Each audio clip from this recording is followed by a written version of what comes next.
stay there. You play to win the game. My message for the fans, we're all frustrated with where we are right now.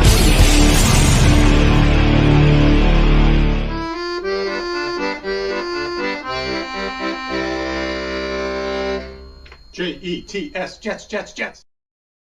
Well, all right, everybody. How we doing now that we've come down a little bit from the crazy day of New York Jets trades? See if I can get there we go.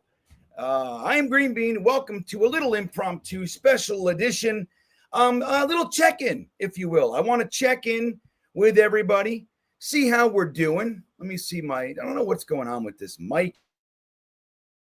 There it goes. All right. That should be better. Check in with everybody. How we doing? We've had some time to process. We've had some time to discuss and vent and all the stuff. We've had time.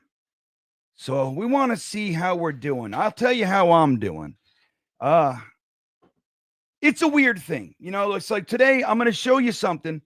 Some of you have probably seen it by now. Some of you haven't, but we'll talk about it. Sauce Gardner arrived at the Indianapolis Colts training facility today.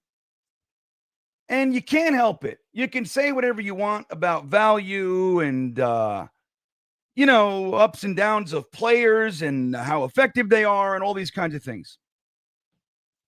But there's still something about when you see your player. We drafted him 4th overall. You know, he was rookie of the year, defensive rookie of the year, alongside of his teammate, Garrett Wilson, for the offensive side. And, you 2 consecutive all-pros, elites, best in the league, and all this kind of stuff. And whether he's dipping or not dipping or, you know what I mean? It doesn't matter what you feel about all that stuff. When you see your guy in the other uniform, it's tough. It's tough. Now, it would be one thing if you didn't like the guy. You know, if you didn't like him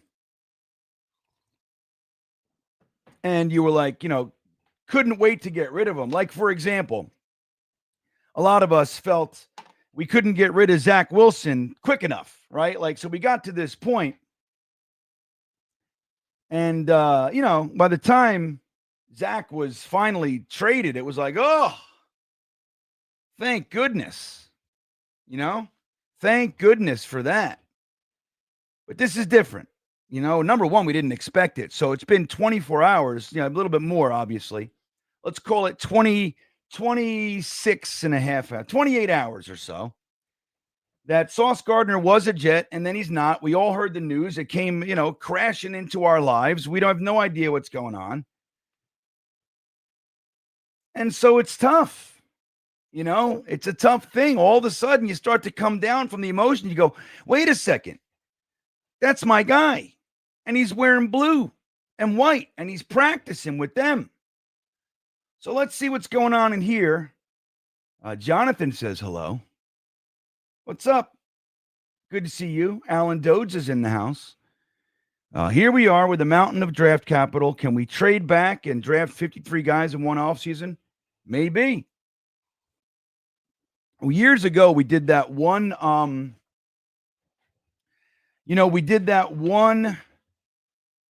Mock draft where we accepted a trade in every time it was suggested. So on that one PFN draft simulator, it sends you.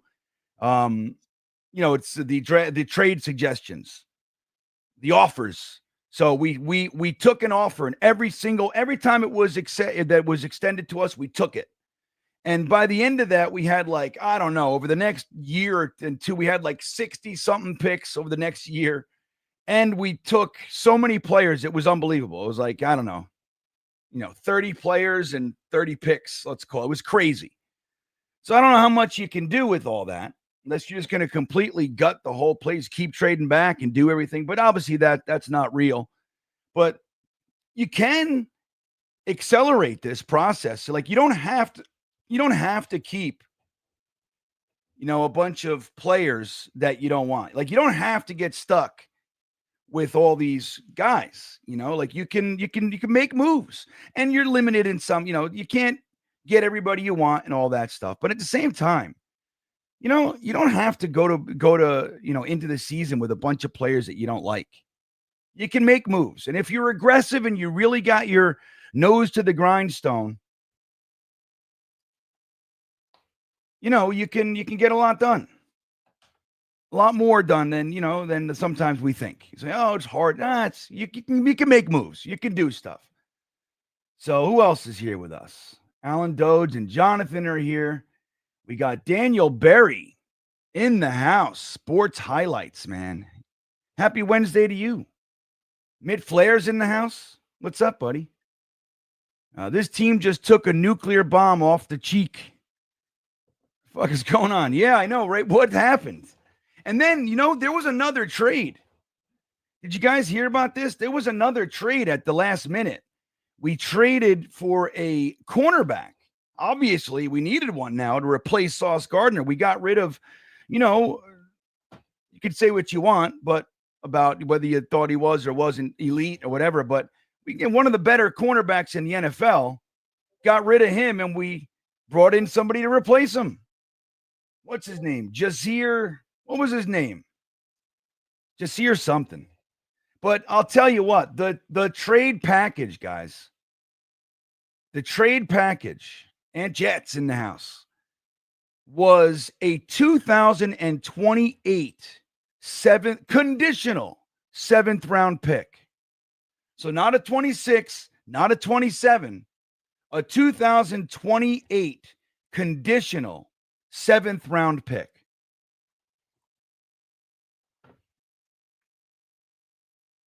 What does that tell you about who the player is, right? I mean, that you want to talk about lack of commitment to the, you know what I mean, or whatever. It's like, they'll take it. That's the epitome of we'll take anything for him.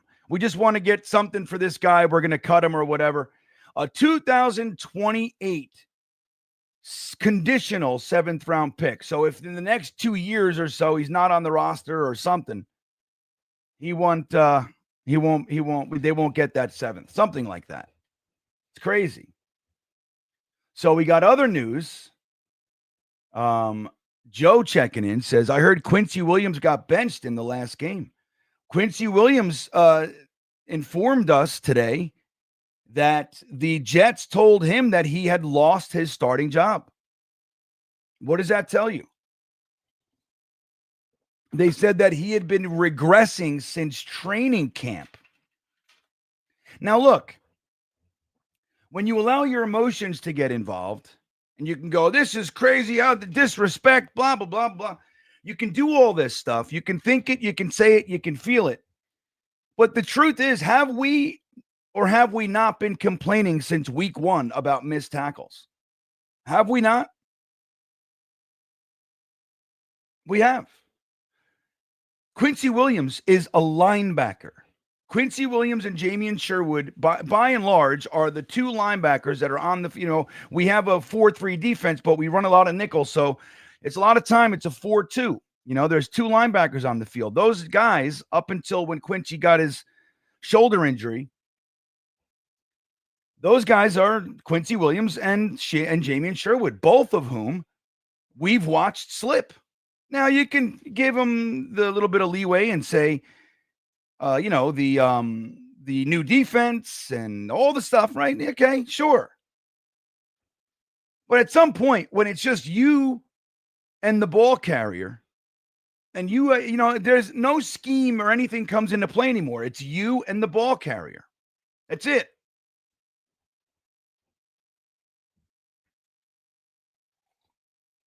Your job is to tackle them. So if you can't do that, and we've seen missed tackles after missed tackle after missed tackle. Now, Quincy Williams came back in this last week in the Bengals game, the last game that we played during the Bengals game after that short-term IR. He came in.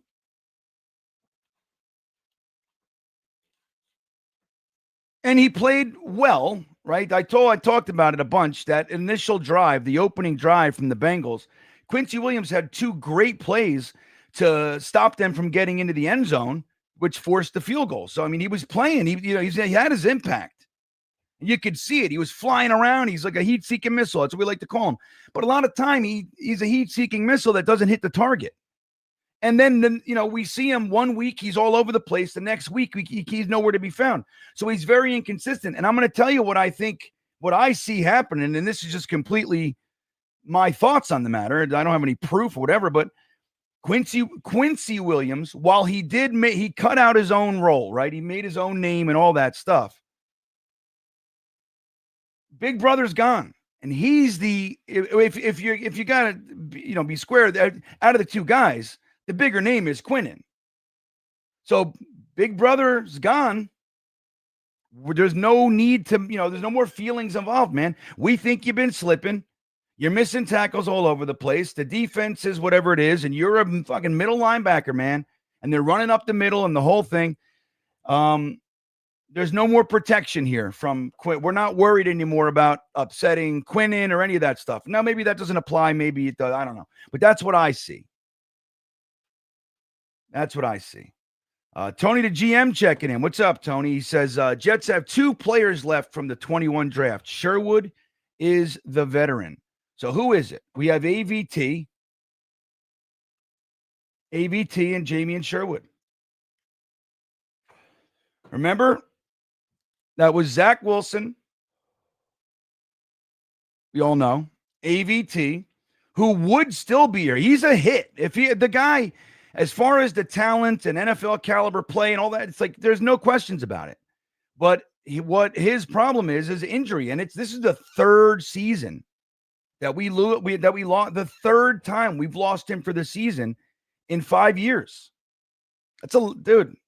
And he was banged up a little bit. He missed a couple games last year. So that is what it is. But then you got Elijah Moore, Michael Carter II, Jamie and Sherwood, Michael Carter the first, sorry. Then Michael Carter II, Jason Pinnock, the defensive tackle. What was his name? Can't believe it.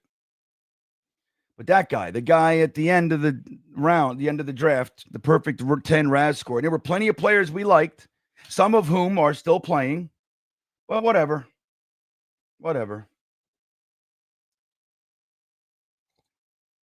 You said you felt like I was mad. I was elated. Did you watch my first stream, Jonathan? I was excited.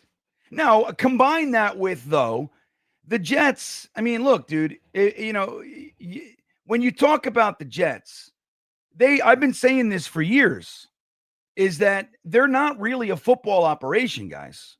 I mean, they do play they put out a team and we hire guys and I'm sure the coaches and everybody want to succeed and everything. But this team is really good at one thing. It's not winning games. It's not winning championships. It's not getting to the playoffs, obviously. What they are good at, though, is being among the most exciting teams news-wise in the NFL. And that's how they've kept us engaged. So here we are. We're in this season of just complete and utter despair, talking about a one-and-done coach who's a former player who most of us love and all this kind of stuff. It's like it's been a terrible season. And then you follow, then we have a win, which is good. We go into the bye week, and look what happens. You want to talk about news? Well, the Jets will bring you news. So that's always frustrating, Jonathan. But I was definitely not upset about the trades. Matter of fact, most of the Jets people that I saw and communed with were unhappy. Most, not everybody, but most. My take, while I did have that sinking feeling in the very beginning about it, my take was that if I want to see an actual rebuild, like we keep pussyfooting around and we half measure this thing, we continually half-ass it. We continue to do that. We continue to go half in. My whole thing is, if you're going to do it, really do it. It's going to have to be painful, and not the painful that we've experienced, just like not being, being inept. No, it has to be deliberate. It has to be deliberate. And this is the kind of stuff. Now, it sucks. Make no mistake. It sucks to have to be in the position that you can't keep players like Quincy Williams and Sauce Gardner and Breece Hall and all the guys that we're going to end up losing. Because don't forget, at the end of the season, we're going to lose more, most likely. But it sucks to have to be in the position to lose that. To lose those guys, to have to do this. There's no doubt about it. You'd love to be able to build a team and to forge into the future and maintain it and make educated and smart decisions, but keep your great players. And if we're going to keep these guys, we don't have the capital, we don't have the resources, and they're all tainted with the Robert Saleh kind of it's okay to suck mentality. You got to it's got to be deliberate. It's got to be painful, and you got to make tough decisions and moves. And if you're going to do that, you have to be able to do it in a way that nets you opportunities and capital to make the decisions and get the players and all that shit that you want to do. Dude, making moves and getting 5 first-round picks and 3 seconds in the next 2 drafts is unbelievable. It's crazy. The only time we've ever done anything like this before, I mean, the Jamal Adams trade was a big one, but that didn't get us this. The Bill Parcells Al Groh year of 2000 draft. We had 4 first-round picks that draft. And then obviously the next year we had 1. So that's 5 in 2 years. So that's the last time that we've done anything like this. And look at what happened. We went on a 10-year run of, that was 2000. Yeah, like 10 years of competitive football. We had a couple down years in there, but by and large, we were in the playoffs. We were a competitive team. So much so that I told my son when he was little, you'll never have to deal with what I dealt with as Jets fans ever again. Like, it'll never be as bad as it was. We might not be good, but it's never going to be what it was. That's what I told my son. He was little, and I believed it. Yeah, Joe says Sauce didn't make enough impact for the big contract. Well, that's the thing, dude. And let's look at the clip. So that's what this thing is about. I see a bunch of you guys hanging out in here. I see Jason Edwards. I see Kevin's in the house. All you mixed martial autists. Say that wrong. Awesome. Billy's here. See all you guys in here. Well, let's take a look at this clip. So Sauce Gardner arrives at the Colts facility today and jumped right into practice. And again, like I said, it's painful to see. No matter how you slice it, it's painful to see that when you're a great player, like, again, all this noise aside, he's wearing another uniform for the first time. It sucks. It hurts. It's one of those things. It just hurts to see. But let's take a look at Sauce Gardner. Sauce Gardner in his first practice.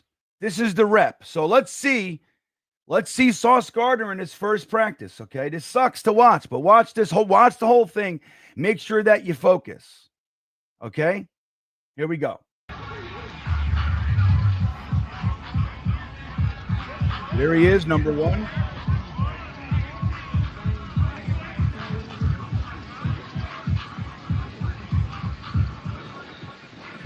You see it?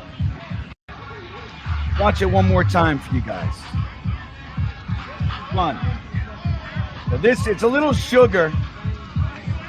It's a little sugar. It's just funny. Here he goes.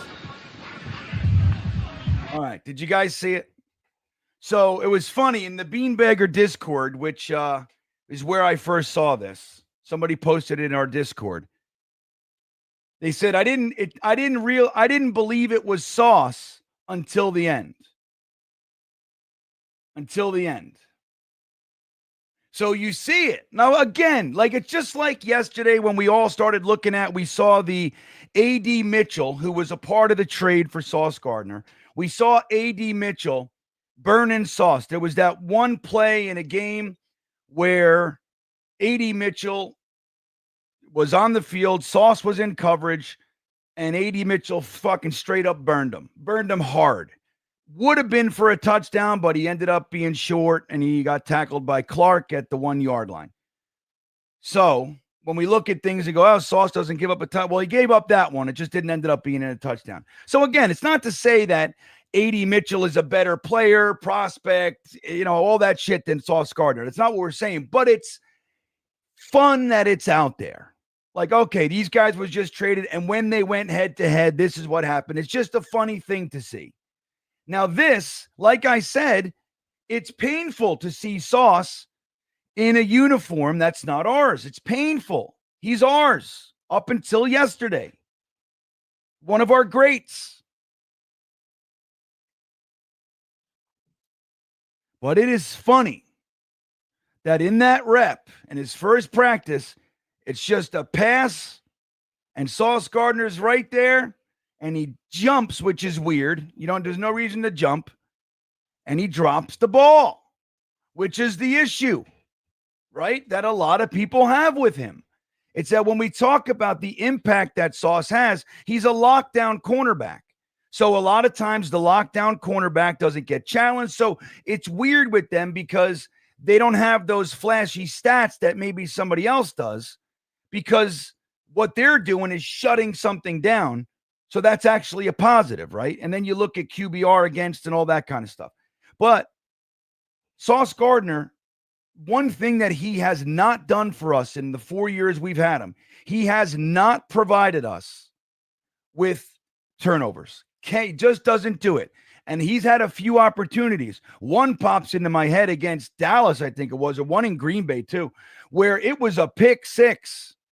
Pick six. Easy, just pluck it, went right in his hands, and he had nothing but green in front of him, and he fucking drops it.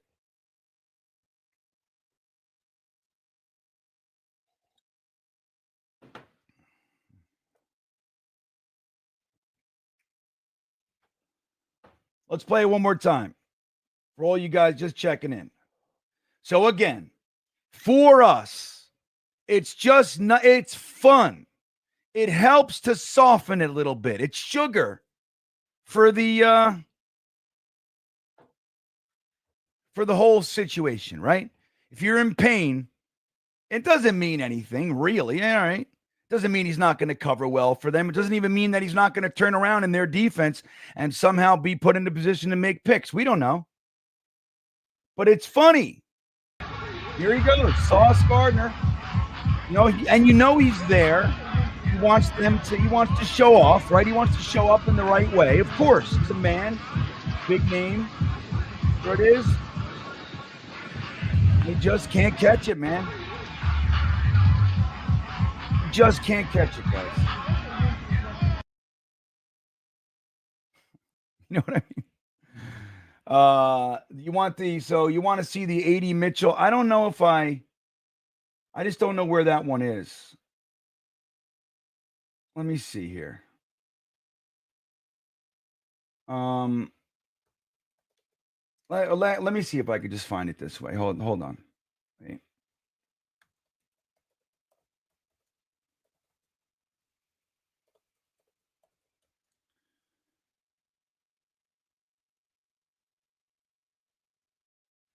Let me see here.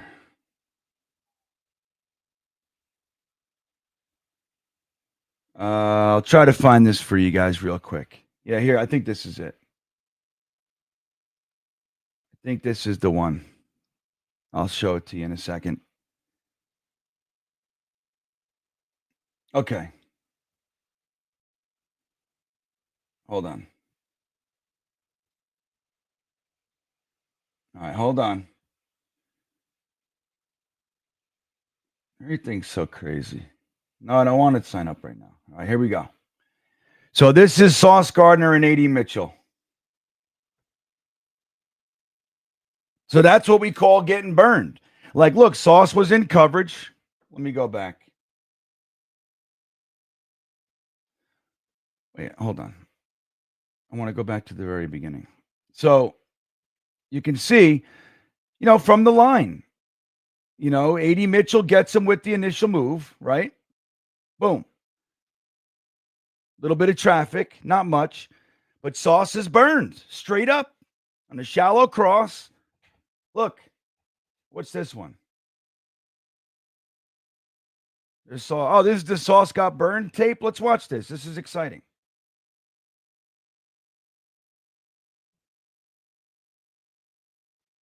I got to be careful, though. All right. So there you go.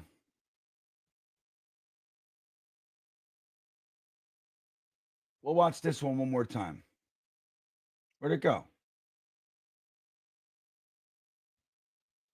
Sheesh. Annie, okay, we won't watch. Hold on. Let me see.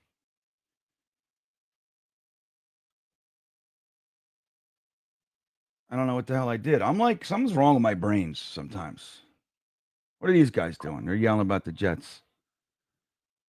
I just had it up here. All right. Well, we watched it enough. So, again, it's not trying to say that Sauce Gardner is one thing or the other, or but it's funny. And it just helps to soften it. Like when you remember that this is all fluid, right? Like, so look, the Jets this season is toast unless they miraculously turn it around, which would be really funny.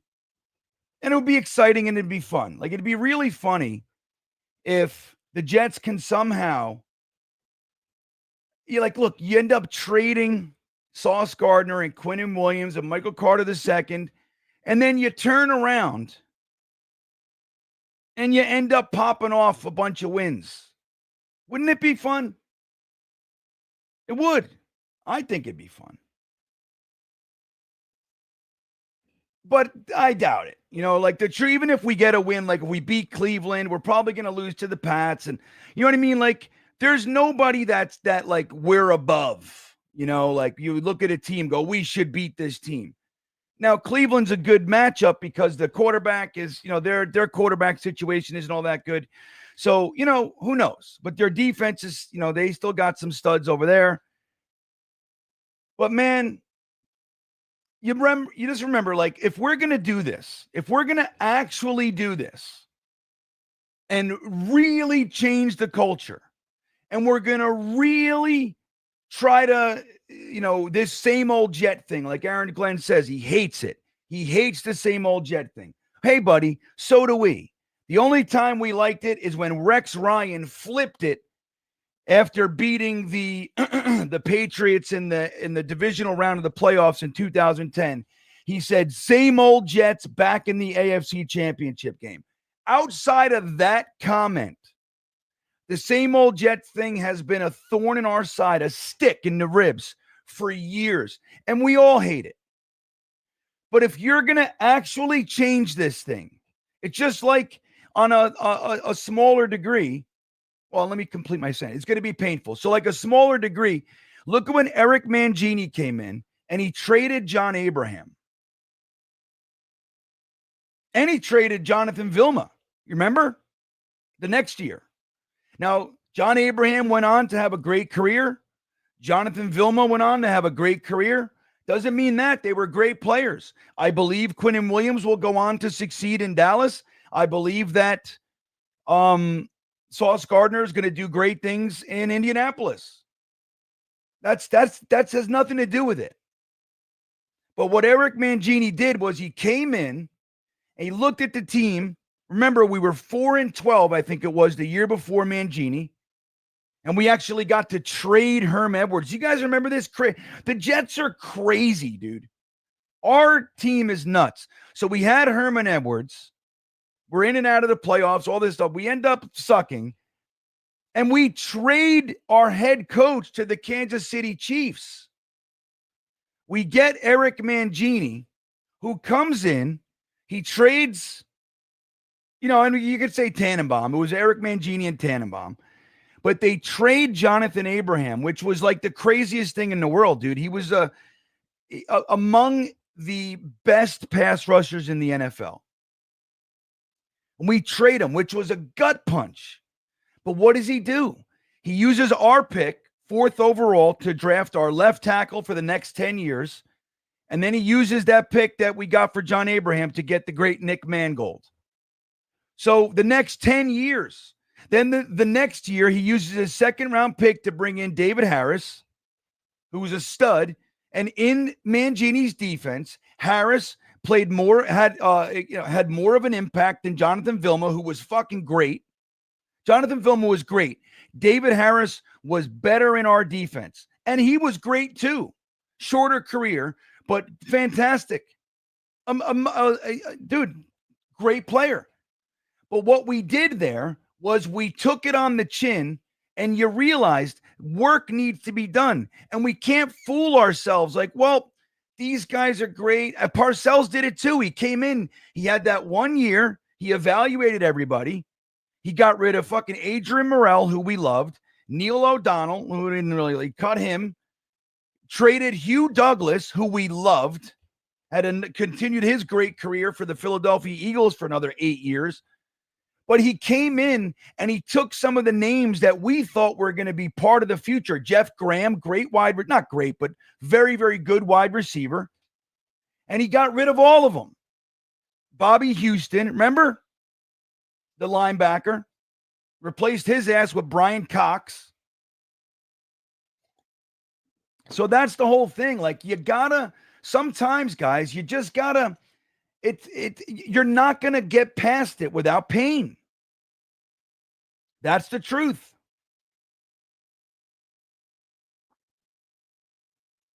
That's the truth of it. Wyatt checking in. We won without Sauce, and Quinnen has been mediocre. This isn't as much of a loss as some would believe. We can still win if the offense keeps clicking. It really is about the offense. And you saw that, that guy who's out there, he always starts his posts and comments with, as a former New York Jets scout, you know that guy? He's everywhere.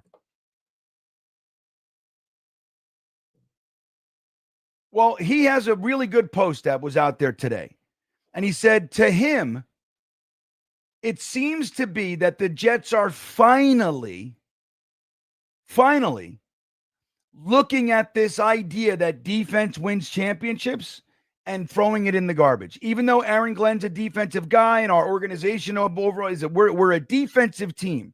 We've had top 5 defenses, top 10 defenses, top 3 defense for years. Even during Adam Gase, Greg Williams, that first year, had the defense as a top 5 defense. But what did we do? Nothing. So this idea, man, that the Jets, we didn't trade anybody on the offense. Think about that. Conversely, we traded defensive players for picks, but every one of those not everyone. Quinnen got us a defensive tackle. But you look at Michael Carter, the second trade, we got a wide receiver in return. Sauce Gardner trade, we got a wide receiver in return. So maybe, just maybe, guys, what we're looking at here is a true shift in philosophy, which is we've had defense around here for years and years and years. The problem is offense. Not to say that you can ignore the defense, but maybe it's time to start allocating all of our premium assets to the damn defense. All of our money, all of our picks, all of our, not all, of course, you know what I mean, but most of our resources. At one time, Robert Saleh had 7 former first-round picks on the defensive line, dude. Think about that. Yeah, Will McDonald, Jermaine Johnson, Quincy Williams, Javon Kinlaw, Tack McKinley, not even with Solomon Thomas. Who was the other one? It might be Reddick, but but whatever. There was another one. But think about that. Now, some of those guys were former, washed out first-round picks that didn't really amount to, but it doesn't matter. It's like, that's where you look at that defense, and there were first-round picks, second round, all over it. It's time to do that for the offense. We have 5 firsts in the next 2 years, 3 seconds in the next 2 years. I'm really going to be curious to see what they do. Now, if the Jets come out and they start this thing with they take a quarterback and a wide receiver with our 2 firsts this year, dude, I'm going to be elated. And then the second round pick, you see, like, I'm a big fan of getting us a big mean linebacker. But imagine we get our first pick, you take a young quarterback. Let's say we get Mendoza and we're all excited. Holy shit, we're excited. You follow that with a wide receiver, a first-round wide receiver to pair with Garrett Wilson. And then in the second round, with our top pick, you see him get a guard or another tight end to go with Mason Taylor.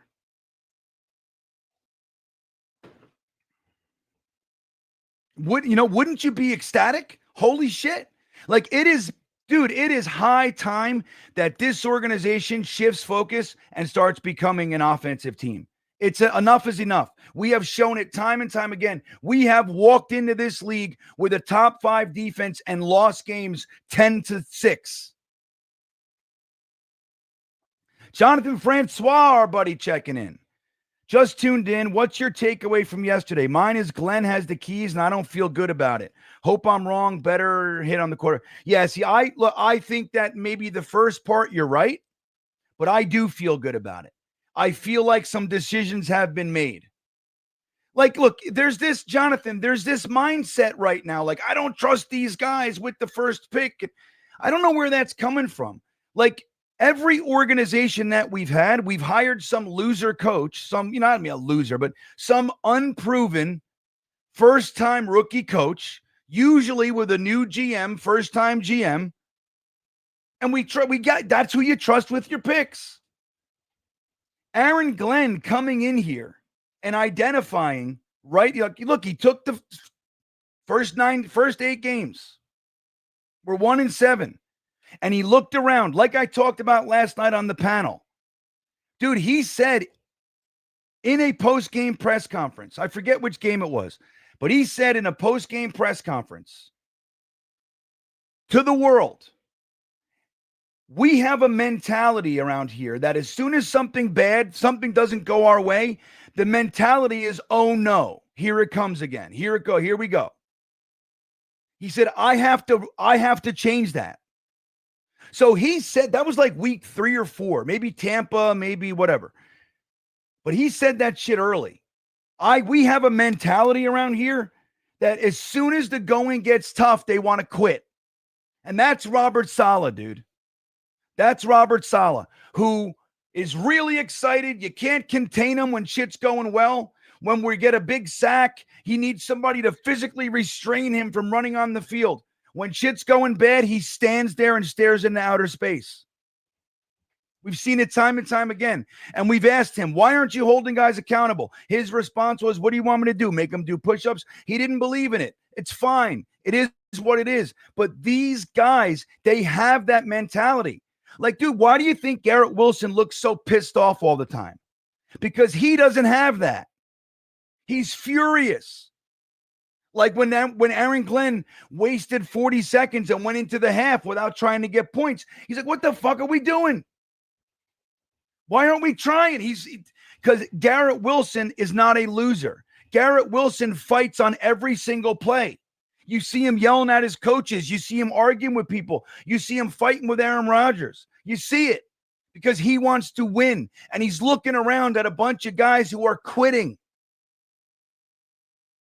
Aaron Glenn identified it. And if he's identifying, look, my leaders on this team, the Quincy Williams, the Sauce Gardner, the Jamian Sherwoods, the Michael Carters, they're supposed to be the leaders. They're the vets. They're the guys with the contracts.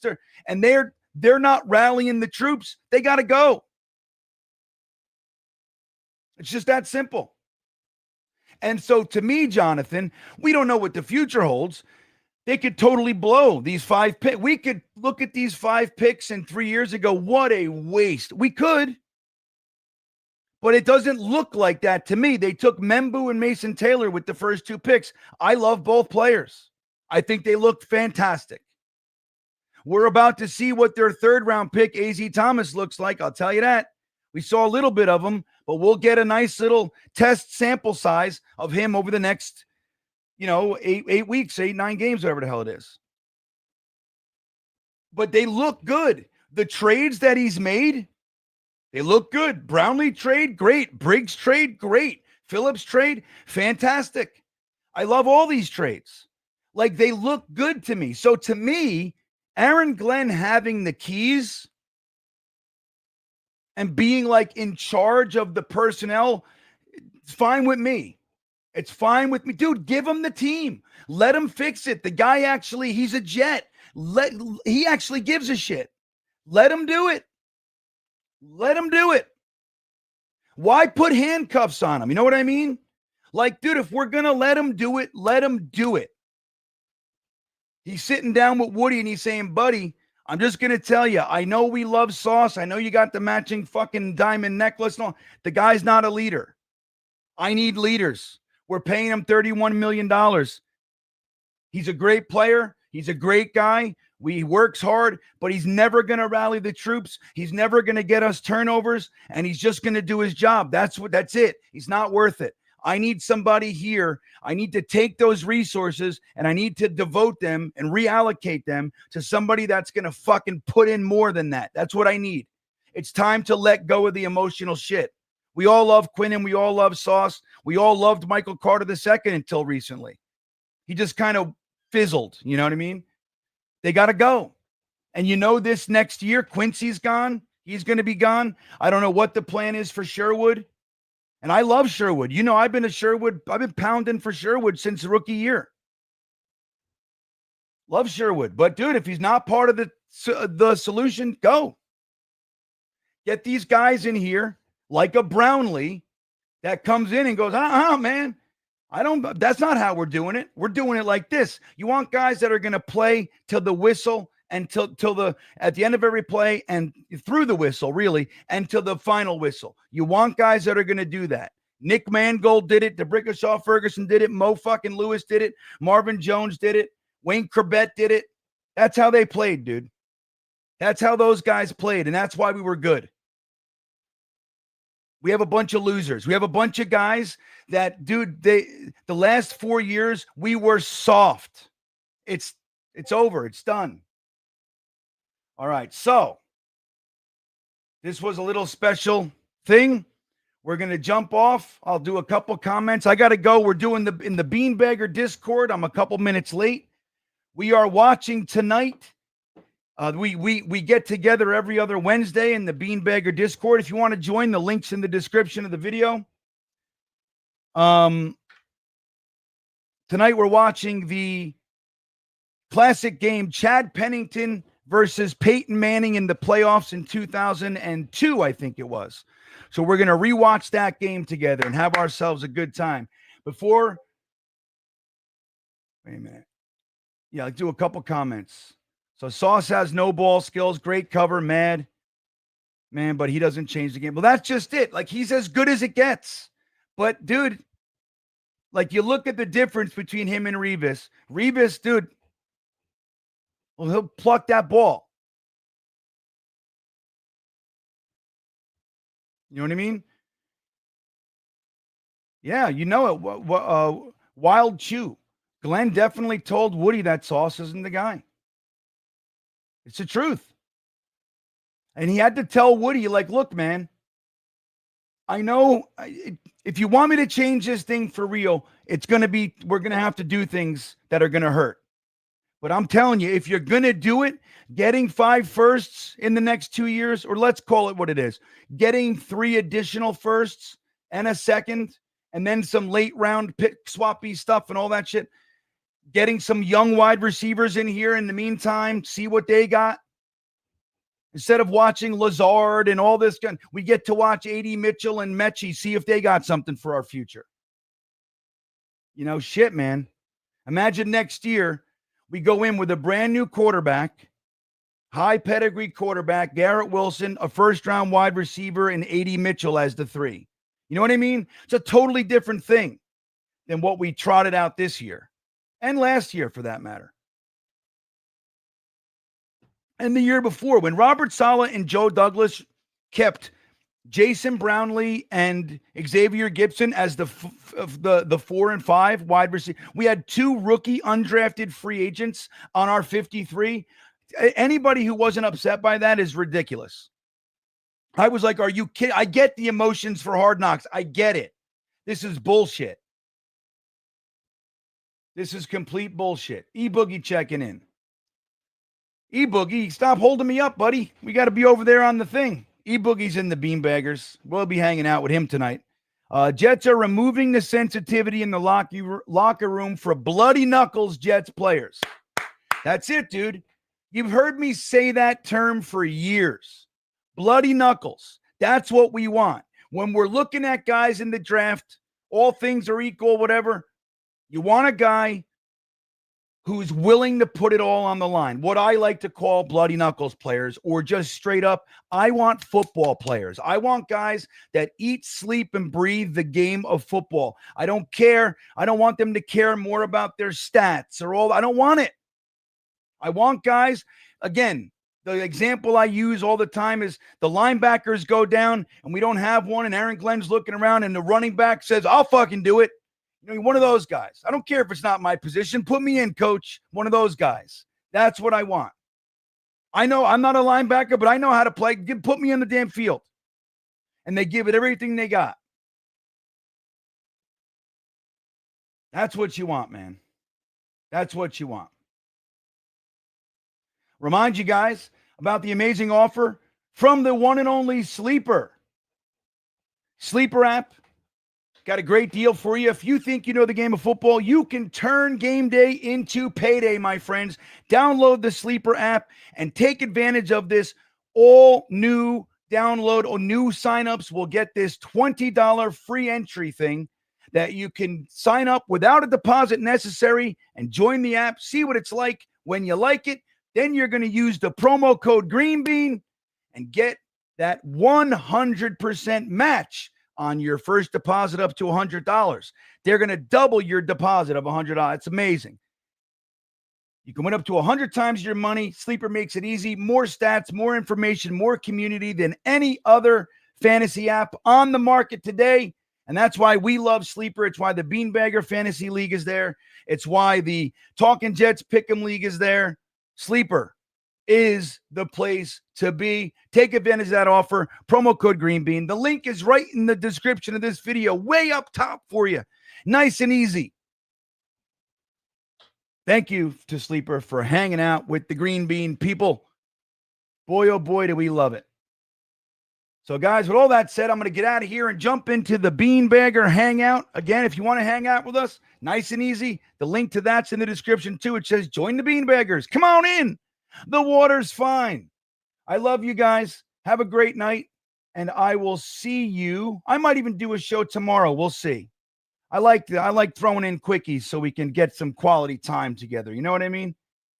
With all that said, guys, have a great night. Let me get you the old Thursday Thick of It outro. You know, let me do one of these. We'll do one of these outros. Let's do this one. Have a great night, everybody. If you're one of those Jets fans going to our players' pages and ripping them, I'm going to tell you right now, I'm going to go out here and I'm going to say it. You're an asshole. I just want to tell you that. You might not know you're an asshole, but you are. I'm going to tell you, you are an asshole. Now, having issues with players, never a problem. You can feel any way that you want.